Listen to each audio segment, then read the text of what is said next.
the street corner edition of the Villain of Truth while offline from work. A fiend penetrating the apparitions of an intoxicatingly fed blame over an ever-sedated complex. This is the way the world works. We shame those who've taken the fall, whose dreams have been stolen in a drastic turn of assault and battery, intentions seeking to bend over and haul until spent. This is the best and worst intention of lust and avarice. This is a mimetic conquest. Unequal and parallel because I'm the poet on this corner.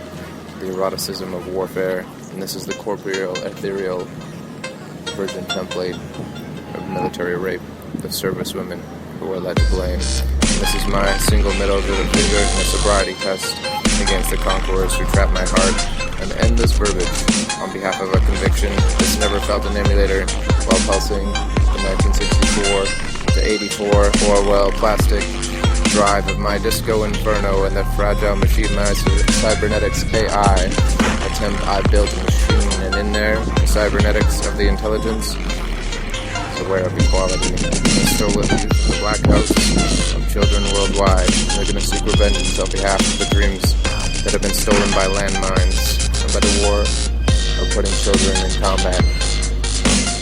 This is the final berserker, my time mongrel, the malicious historical content of a hilarious eruption of darkness, wherein hides vaginal crimes of the paper plastic epidermis that you should have bought, you should have lied therein, but instead you gave the pill and the alcohol content to someone else, and you took them home like an ancient decrepit form, and you awaken them the next morning and they're alone. This is the cultural norm, that everyone is accepted and everything is done this way. Use everyone until the brink of dust, and then overheat their eyes with radioactive content like alcohol and dreams. Sedate them by a disease. This is the parasite, killing dreams, the drunken dialogue of the pub, and the next day, wherein the jury releases the content of the woman who's lost at sea and can't imagine everything that happened, and while she is still bleeding, her body hasn't reset by the last attempt. This jury is useless. They're fitting to the crow. Murder of the crowd at twilight. The stoning to which blame is rape. The stare in the hollow at sunrise. The subliminal message is unlocking the true sake of the forlorn distinct distillment of beer, of alcohol content, and the pill trapped therein in your mind. Dropped in by a finger through the cloud in the head. This is domestic violence that should erupt at the well at the world's end, because this is a vapid human wasteland of detachment. This is the habit of humanity, collecting the world's street product like a fist, appalling topless supermodels on the chest of someone was a rogue. His girlfriend clutches his hand, but can't remember why she bears witness to everything with that single interaction, that single touch of hand on hand. When the violence of the aftermath of last night's events are telling you that the metaphors of the digital symbol can't alter time. There's no way she'll go back as a passenger to rewrite herself in those moments, while the white tunnel of the blurred moment is that the silence of thorns, all the shadow of her decaying in a million miles that scatter the hollow of a forest, so frozen in the soil from the rime of the ground, because, well, she was taken there and bent over again and again by the same man who loads up an all-god funeral pyre with a cigarette that's a dry diamond.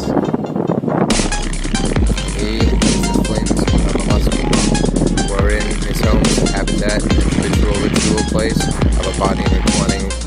This is the echo of loneliness, and he is the paradise, the king of the adventure story of self.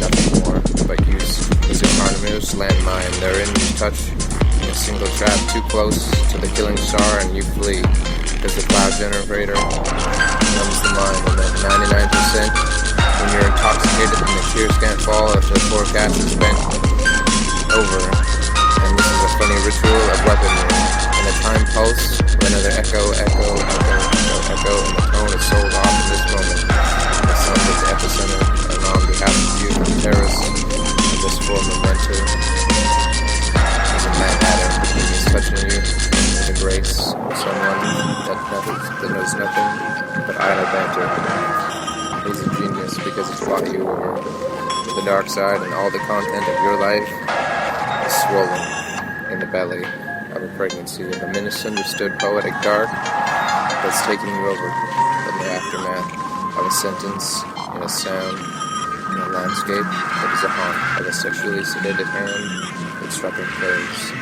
in your pocket. And then, when sunlight hits, it'll unlock your mind for the forsakenness. You'll remember why you hate this event, why you hate sex and hate him. This is a domestic dialogue of dreams stolen in a drunken orgy of one and one.